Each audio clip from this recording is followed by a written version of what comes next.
Niwot Historical Society Now and Then lecture series. We're here at the landmarked Left-Hand Grange Hall in Niwot, Colorado. It's the oldest active grange in the state of Colorado. I'm Kathy Kaler. I'm current president of the Niwot Historical Society. And today we have the footprint of the Iron Horse in Colorado history. From territorial days forward, the railroad played a huge role in the settlement and development here in Colorado. In 1873, the Colorado Central laid tracks from Boulder City through Niwot to Longmont and north from Longmont to Cheyenne, Wyoming to meet up with the Intercontinental Railroad. Our program of In the Footprint of the Iron Horse will examine just how the railroad influenced the growth of towns and industry and commerce and, of course, moving residents from one place to another. Larry Dorsey is our presenter. Larry is a retired history teacher in the Boulder Valley School District. He's been a longtime resident of Boulder County. And he's a volunteer and trustee emeritus at the Railroad Museum that is in Golden, Colorado.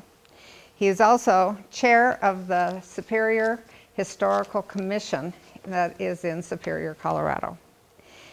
This will be Larry's 5th presentation in 11 years here at the Historical Society. And we always enjoy, since Niwot's a railroad town, we always enjoy learning more about railroads. Larry, thank you, and here we go. Toot toot. Well, Kathy, thank you so much for that very nice introduction. It's also very nice to be back in this historic building and in Niwot, Colorado, and always enjoy making presentations here at the Niwot Historical Society. In my capacity at the Railroad Museum, I do these programs throughout the area, and every once in a while someone will call and say, we want a program on a certain topic. And that's how this project came about. Someone asked about doing this, and I did it, and what I want to emphasize is this is my interpretation of what the impact of the railroads would be on Colorado history. Someone else might do the same, accept the same challenge and come up with something much different. But I'm optimistic you'll find this to be to your liking. So in the footprint of the Iron Horse, the impact of the railroad on the history of Colorado. An illustration of this impact comes from our territorial governor by the name of John Evans, who was involved in the economic development of Colorado Territory, when he said that Colorado without railroads is comparatively useless. Now, as we get going here, I always like to set some ground rules, and so it's very important to me to have a lot of advanced planning and make sure that everything comes out well, as illustrated in this slide. And if we were here in person and have to deal with viewing around and over people, we always encourage the ladies to remove their hats and for the gentlemen to not spit on the floor. So now we have these ground rules established. With such a small group here today, it's not as important as it might be with 80 or 90 people in here. So off we go. I'm going to start with a question. And the question is, why would anybody live in some of these kind of obscure towns that maybe don't even exist anymore? And obviously there's going to be some agricultural influence in these towns, but I want you to think about Como, Colorado, up in South Park. Why did anybody live there in such a cold place, although it's a very picturesque, but what could a person do for a living there? And then there's a question at the bottom of this slide, and that is, what two towns were territorial capitals in Colorado before Denver? So that's our trivia question of the day. And the answer is Colorado City and Golden. Maybe you've never heard of Colorado City. It's now part of Colorado Springs. It was to the west of today's Colorado Springs, and it was a territorial capital, believe it or not, back in the Pikes Peak Gold Rush days, for a matter of months. And then Golden. Golden was very significant in the early history of Colorado. So part of our story today is going to be who comes out, who wins in this competition to be the most prominent town in Colorado, Golden or another town, Denver.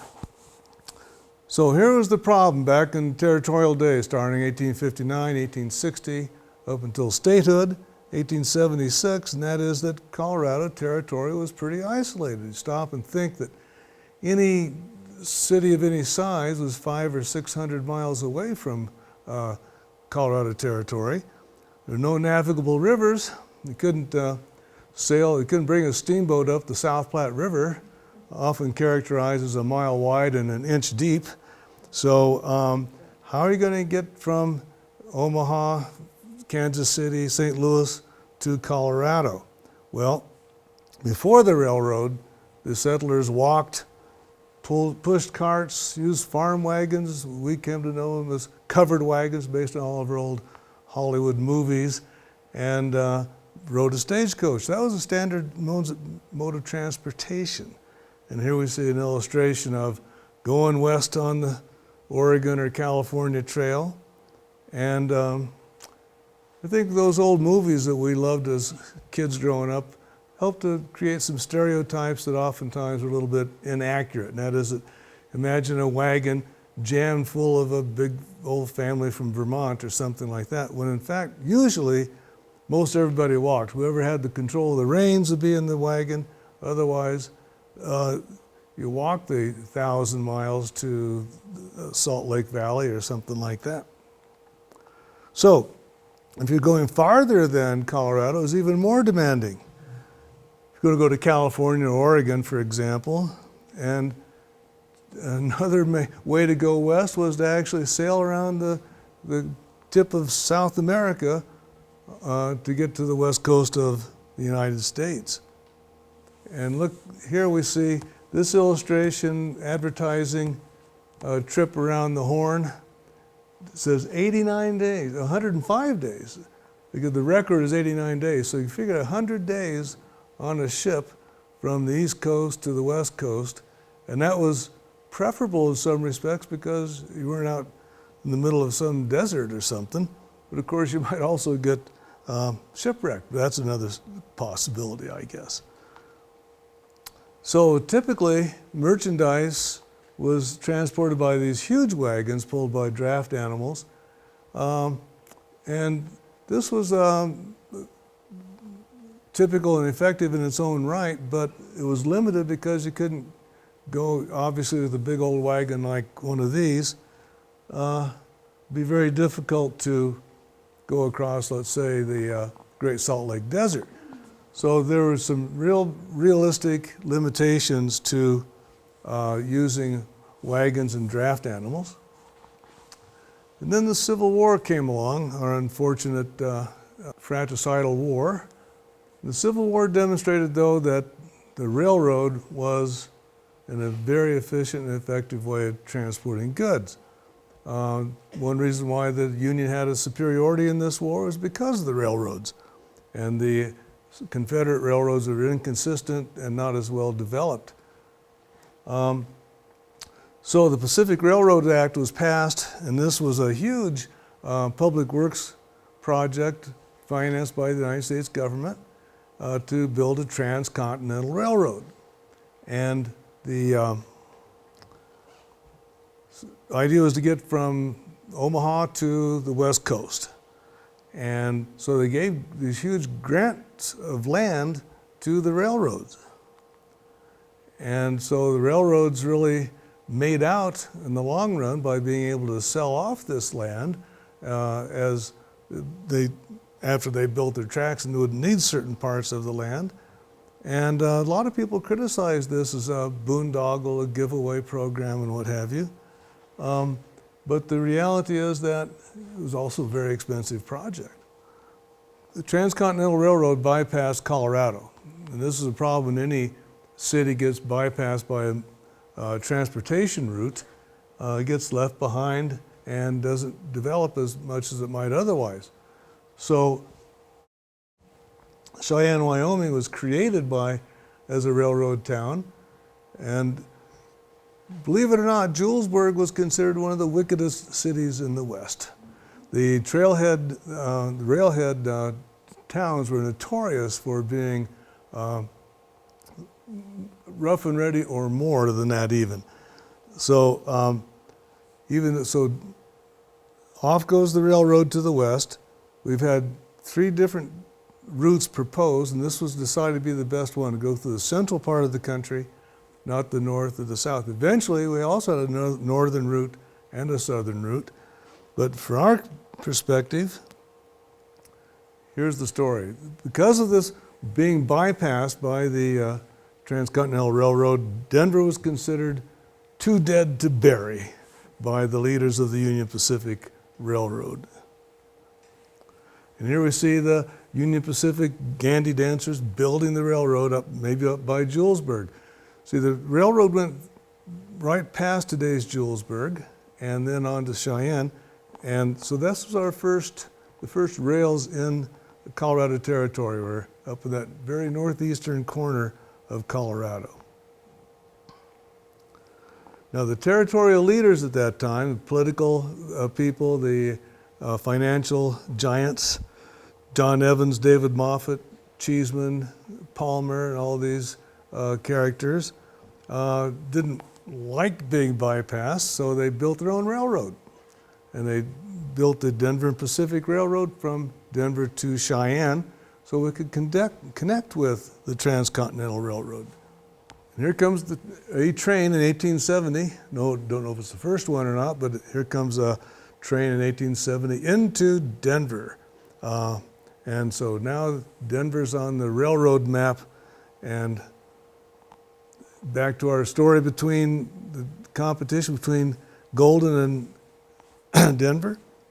In Golden, as the territorial capital, was also then the financial and economic center of that time. And these railroad builders, Mr. Loveland, I'm sure you've heard of that name, and his chief engineer, Mr. Berthoud, track engineer, not a locomotive engineer.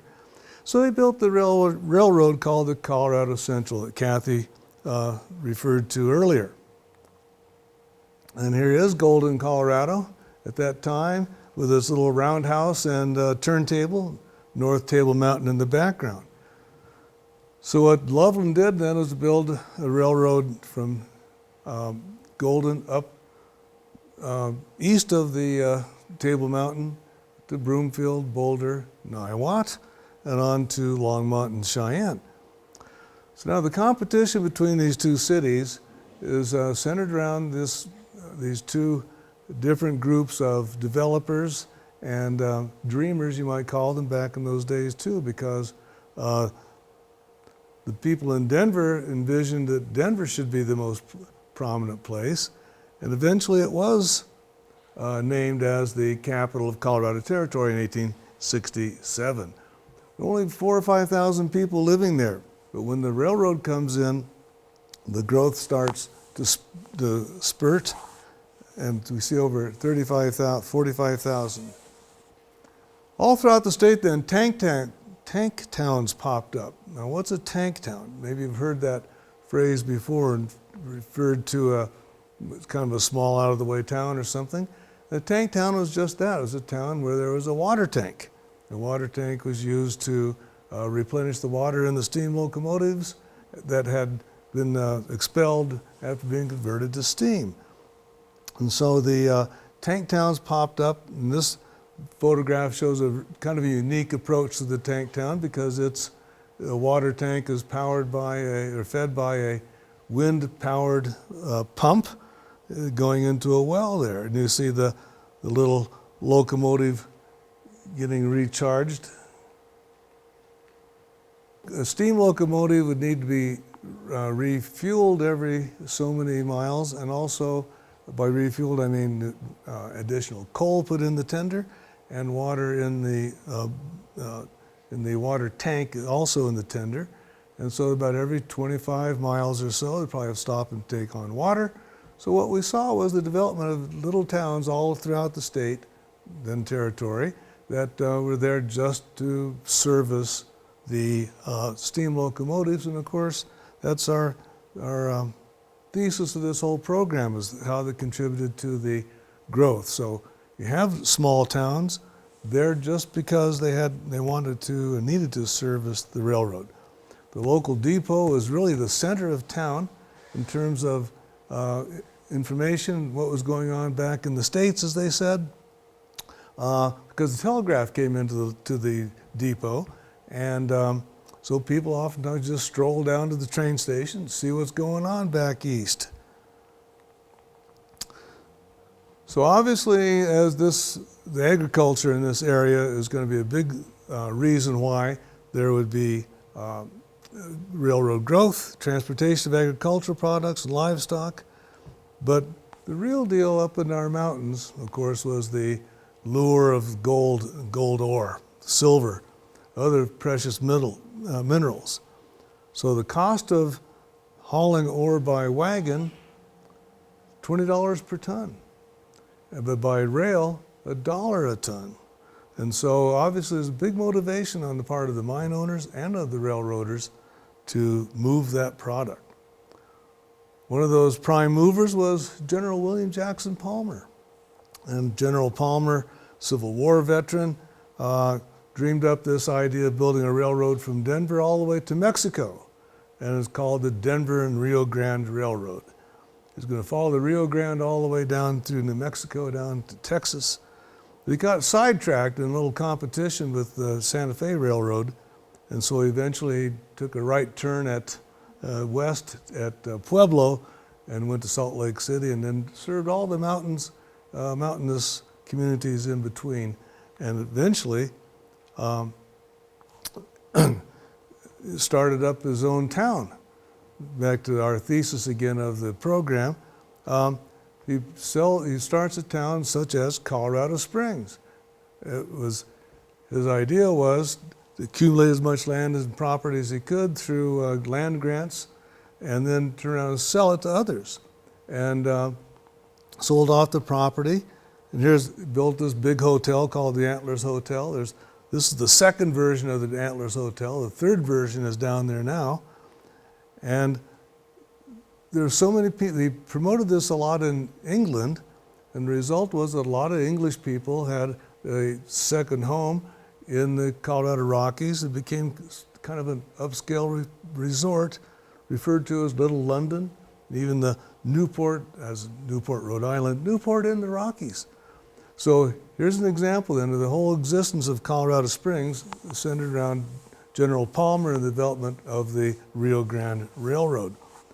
And in Pueblo, down the road another 50 or 60 miles, they served the steel mills of the Colorado Fuel and Iron Corporation there in Pueblo.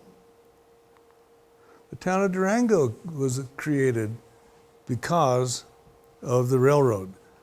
That was where you had to have a division point on the railroad at that particular location, so that's where they built the roundhouse and all the necessary accompaniments to the railroad, and that town Durango grew up around it.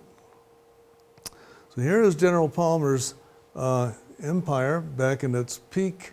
In red, this is the later maps of the red shows standard gauge, and the black shows narrow gauge. And so, now about those towns I mentioned way back in about one of the earlier slides, Hugo, Colorado. It's a little town. I think there's probably not more than 500 or 600 people living in Hugo today. But at one time, there was a very large Union Pacific roundhouse that I think was 10 or 12 stalls. And it was there to service the Union Pacific locomotives. So obviously the bulk of the people in the town were connected with employment with the railroad. Town of Antonito down in the southern San Luis Valley. It's a division point on the Rio Grande Railroad. Keep going south, you end up in Santa Fe, go west and end up in Durango eventually. Town of Minturn up in next to Vail is there as a place for helpers to help push the trains over Tennessee Pass. Now a helper is just that. A locomotive comes up and to this point on the route, pulled by one locomotive, and they add another locomotive, or sometimes two, in order to get up over the steep grade of, in this case, Tennessee Pass. Sargent's, the little town over in the Gunnison country, was there just because it was to serve the Rio Grande Railroad going over Marshall Pass. This is in an area south and east of Salida, and this was the main line of the Rio Grande Railroad at one time from Denver to Salt Lake City. From Gunnison it went on to Montrose and Grand Junction and then eventually Salt Lake City. But why was Sargent's there? To serve the Rio Grande Railroad. Little town of Como was there for the Denver and South Park Railroad, which was later named the Colorado and Southern. And here you see the hotel and facilities. I think the picture on the left was about when the railroad was abandoned in the late 1930s. And on the right we see a Otto Kuhler rendition of train activity in Como with the eating house and the hotel in the background. Why was Como there? Essentially everybody who lived there worked for the South Park Railroad. Basalt, Colorado. Before it was called Basalt, it was called Aspen Junction. As you see here in this picture, if you go to the left, it takes over Hagerman Pass to Leadville through the Hagerman Tunnel. And on the right is the branch to Aspen, and straight ahead as the locomotives are pointing to Glenwood Springs. Why now Basalt's kind of a suburb of Aspen. Back then it was a railroad town. Little town of Cimarron. Here's a great picture of the stock train. Here's this train of stock cars. The sheep are being loaded up to be taken up into the mountains for the summer or bringing them back down from the mountains in the fall, whatever season it might be. The Cimarron is just a beautiful little spot right off the Black Canyon between Gunnison and Montrose. Can't go to Cimarron anymore. It was created to serve the railroad. Now it's a few hundred feet below the water of the Blue Mesa Reservoir. So all these towns that I have listed here, and these, by the way, is only a sampling. It's certainly not every town in Colorado that's influenced by the railroads. But these are all towns and cities in Colorado that had a very significant railroad presence. Even Lyman out east here, was a division point for the Rock Island Railroad, where they divided one way to go to Colorado Springs, the other way into Denver. There were even towns that were relocated because of the railroad. Berthoud found it difficult it was found to be difficult in Berthoud for the railroad, for the trains to come up out of the Little Thompson River Valley. So they took the few buildings that existed at that time, put them on skids, and moved them to a location about 2 miles away. Julesburg went through, I think, 4 different sites before it settled where it is now. And they kept moving it because of the changes in the track. Because when they built the line down to Denver, they had to move the town. It was easier to move the town back then. So, now, influence of railroads on our development in Colorado. Also, in the urban sense, neighborhoods developed around the railroad. Employees lived close. If it's the 1890s, hop in a car and drive off to work. They had to walk to work or take the streetcar. And so we have neighborhoods develop, such as 5 Points, where the African American especially the ones that work on the passenger trains, as porters and cooks, stewards, and what have you.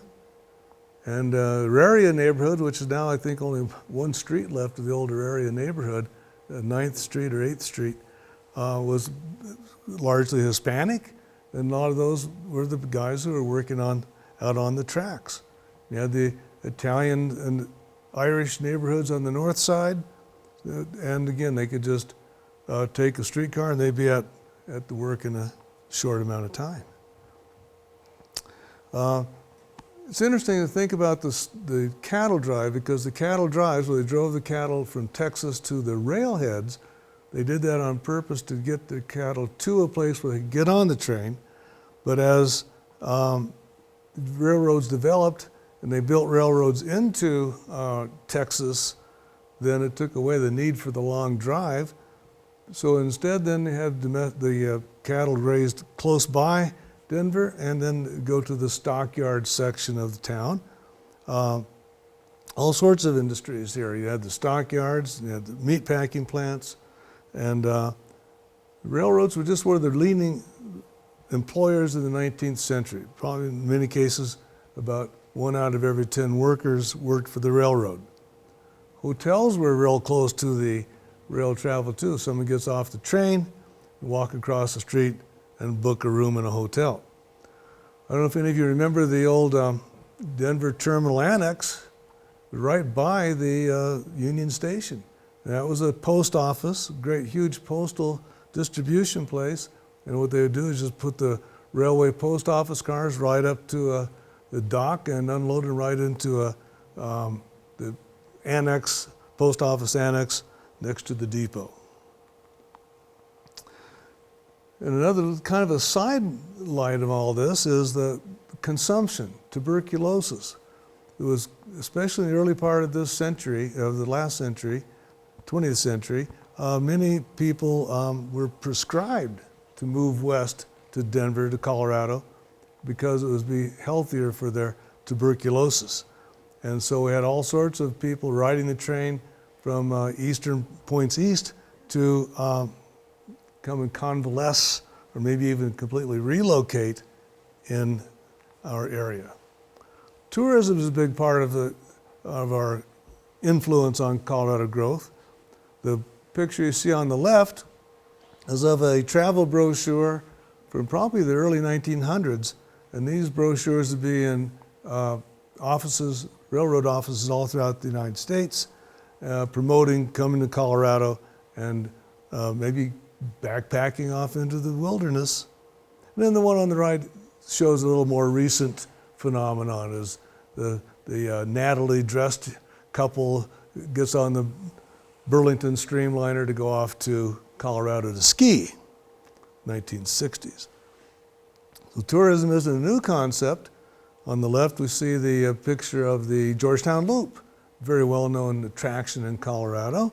And at one time it was fashionable to ride the loop. You'd leave from Denver, take a train out of Denver and go up Clear Creek Canyon, end up in Georgetown and Silver Plume. And the highlight of the event was riding the train across the Devil's Gate Viaduct. And now on the right you see this fascinating story about the fellow who came up with the idea of having geared locomotives take tourists to the top of Mount McClellan, just to the south of Silver Plume. And it was a great idea. It took switchbacks up the side of the mountain and eventually around into the area around Argentine Pass. And the only problem was that he was such a strong religious believer that he wouldn't run it on Sundays. And back in those days, that was about the only day a lot of industrial workers had off. So it didn't last. And also we saw frequently in the past the specials that they were reserved by churches, unions, fraternal organizations, and they'd spend the day in the mountains frolicking and picking wildflowers, having their pictures taken, and influence people to get out of the city and up into the country. Can't do that anymore because of the restrictions on picking wildflowers, for example. We get the impression sometimes that maybe railroads are dead, but there's a lot of activity in railroading, but it's all centered around freight transportation. It's huge. The Union Pacific Railroad, for example, has countless trains going across the middle of the country from the West Coast to Chicago. But the main problem was when the railroads lost their mail contract in 1967, that meant that they lost the subsidy from the government to transport the U.S. mail, and those subsidies in turn subsidized the passenger travel and passenger service by the railroads. So we had a lot of things contributing to the decline in our knowledge and understanding of railroading because we don't take them like we used to. The advent of diesel locomotives really changed things too because it eliminated the need for coal and additional employees too on the train, but also don't need a tank town anymore. This is all part of the evolution, I guess, of railroading, because part of, I think, what's so romantic about trains is the old steam engine and all the sound effects and the traction of those. The future, into the future, around here we're seeing an awful lot of light rail evolve, and that's been a real positive. Plus the heavy rail out to Denver International Airport and an RTD program. So in Boulder County, this is a touchy subject, isn't it? When we start talking about the passenger rail service, because it was approved, I think it was back in 2004, and it's not looking like it's going to be a reality in a lot of our lifetimes. But there is a future here anyway. We're seeing a reorientation of things. Now the Denver Union Station is a hotel and has two passenger trains a day, the two Amtrak trains. And there's a lot of activity there with the light rail and the A train to DIA and the bus service. So I guess this is part of reorienting our thinking about what trains are all about. Well, as Kathy Kaler mentioned earlier, Niwot was platted in 1873, which is the same year that the Colorado Central Railroad was built from between Boulder and Longmont and beyond. And we see this whole hypothesis of Ann Denny's fine book called Niwot, the Birth of a Railroad Town. Now there's no coal mining here, there's no hard rock mining, so the attraction for Niwot being a railroad town, being close to the tracks, was for agricultural purposes. Here's this wonderful photograph taken of Niwot back in the day. You can see the depot in the foreground and the beet dump in the background. One time in Colorado history, the sugar beet production was one of the major components of the state economy, state agricultural economy. In this slide, we see a photograph on the left. It shows how this beet dump worked. The farmer would haul in the beets from the field and take them up this ramp.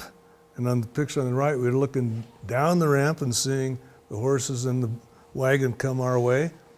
And then they'd literally dump their beets into this waiting gondola car that would then be taken off to the sugar factory in Longmont. The Great Western Sugar Company was such a big operation, it even had its own railroad, the Great Western Railroad, that connected Longmont, Loveland. Loveland is home base. Loveland, Longmont, Fort Collins, Greeley, and all sorts of places, including Brighton and Fort Lupton and Fort Morgan and so on. They all had sugar mills, sugar factories. And there's the Niwot Depot back in the 1880s. And we have this wonderful picture of postmistress Eva Haddon putting up the mailbag. The mailbag was clipped onto those 2 points, upper and lower points, and she got off there before the train came. And the train would come by, and the railway post office car would have a hook. They'd push on a handle. This hook would come up, metal, looks like kind of like an elbow, and it would catch that mailbag and then keep right on going. And before they got there, the depot's down there, so they dropped off the mail bag by throwing it out the door as they went by. I used to say, well, they probably went pretty slow. And I had quite a few people indicate that sometimes they went through pretty fast. If they had time to make up and if they missed, they just keep on going too. So this is, Niwot was a flag stop, so they had to put out a flag literally to get the passenger train to stop there. There's agricultural production around here. It wasn't just sugar beets. Here we see an alfalfa mill. That's a new one on me. But there were also two other mills here in Niwot, and their production was certainly moved on by rail. As were passengers. Can't forget the passengers. Imagine the fellow on the right. Maybe he leaves Niwot this afternoon and makes his way to Denver, makes a change in trains, and ends up in Chicago the next morning. It was a possibility back in those days. Even at one time, the Niwot was served by a short period of time by the Burlington Zephyr. This was an experiment on the part of the Burlington Railroad. That particular train is called the Pioneer Zephyr. What happened was it was a very advanced when it first came out around 1936, 37, but then it was kind of too small, so they started phasing the Pioneer Zephyr out, and they put it and replacing it with bigger locomotives. And this was a unit train, and trains where they could just add on as many cars as were necessary. And so they experimented for about a year, having passenger service from Denver to Cheyenne using the Pioneer Zephyr. And this was a kind of a public relations trip, as I understand it, where they brought the Zephyr through all the towns along the route so people could come and look at it and be awed by it, and then, of course, patronize it. By the way, this complete train still exists in its entirety in the Museum of Science and Industry in Chicago. It's inside the building. And the picture on the left shows the shortened version of the depot. Now, unfortunately, all the buildings associated with the railroading depots, what have you, here in Niwot, got obliterated by the construction of the diagonal highway. So to summarize, railroads stimulated the growth of Colorado territory and state. We have the capital city of Denver, Colorado being Denver, because the railroads were more influential. Geography was a benefit to Denver as well. And so all these various aspects of our history and culture were impacted by the railroad. Take a real quick look around the Colorado Railroad Museum. There's our gift shop, main building, right at the foot of North Table Mountain. And there's that railroad car we saw in that one picture I showed you of all those people holding their wildflowers.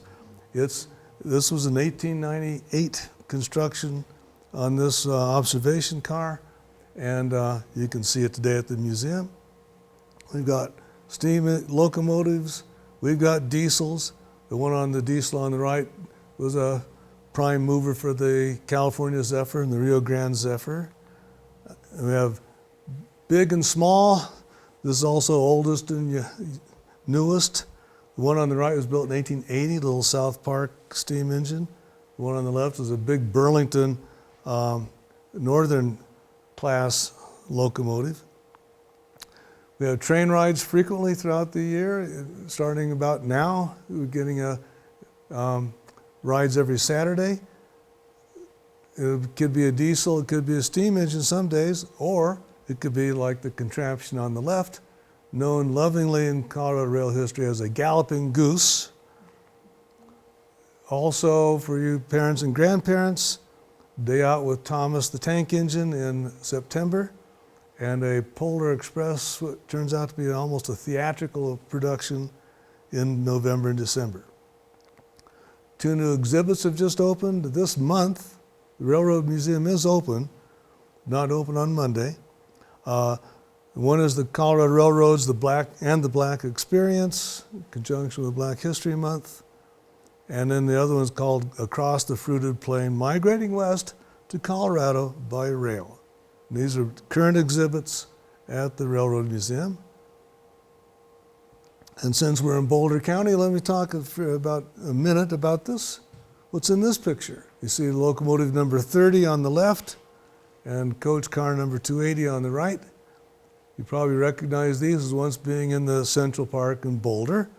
They unfortunately suffered quite a bit of vandalism over the years, so the City of Boulder and Railroad Museum came up with an agreement to house them at the Railroad Museum and put them on display and then use them when they were usable.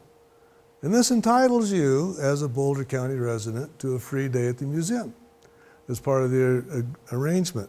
So here are the free days at the Railroad Museum for Boulder County residents in 2021. And as we used to remember the old days when the little red caboose was at the end of the train. The little red caboose in the photo indicates that we are now at the end of the program. And so I thank you all very much. And it's been a pleasure to share this information with you, and I hope it made sense to you. And we can open it up to questions. My first question is, when did passenger travel stop coming into Niwot from? Passenger travel through Niwot stopped in about 1967, 68. Yeah. There was a train, had a real curious nickname. They called it the Nightcrawler because it left Denver in the afternoon and went all night and ended up in Cheyenne in the morning. So it went overnight. And that came through Niwot. Okay. Yeah. I don't know if they still could do a flag stop at that time, but the railroad names are kind of confusing sometimes. They had the Colorado Central. Later, it merged and they created a railroad called the Colorado and Southern. And the Colorado and Southern was a subsidiary of the Burlington Railroad. So you saw some Burlington and Colorado and Southern equipment on both on this line. Okay. My other question was about Durango. Mm-hmm. I know if you go to Durango now, there are train trips that people take. Was that part of the Palmer network as far as the Rio Grande? Yes. Was that part of that? Okay. It was Rio Grande Railroad up until 1970s. Rio Grande still operated this narrow gauge steam segment from about 50 miles from Durango to Silverton. And then it was sold, and now it's the Durango and Silverton Railroad, but it's on the old right-of-way. Oh, okay. Yeah. All right. Thank you. Well, you're quite welcome. Thanks for the question. That was a wonderful program, Larry. Thanks. Thank Very you, Larry. informative. Thank It's you. amazing. I wanted to ask about the railroad here going through Niwot, and it's unclear to me in knowing the routes and the geometry, if this railroad was part of the original route between Cheyenne and Denver, or is that further east, I guess? This originally is part of the Golden to Cheyenne. And then when Denver achieved its prominence, then they discontinued and abandoned that section from Golden up to Broomfield. And then from that point on, went from Denver to Broomfield and points north. So And that was in the 1880s. Okay, pretty early on. Yeah. Another question, I don't know how relevant this is, but I was on a road trip a couple years ago in southern Colorado and ran into one or two of the Harvey houses, the famous hotels that serve the railroad. Mm-hmm. And I think there's one in Raton Yeah. and maybe one in Pueblo. Where? Winslow. Winslow, Arizona. Yeah. So I think that's pretty cool that those are preserved in a part of the Colorado railroading history. Well, Raton is New Mexico, right? But close by. Those are all part of the Santa Fe Railroad, and they were very well known for that. The architecture, for one thing, and all throughout as the Santa Fe Railroad made its way farther west, and they started adopting more and more of the southwestern architecture and motifs and native culture things too.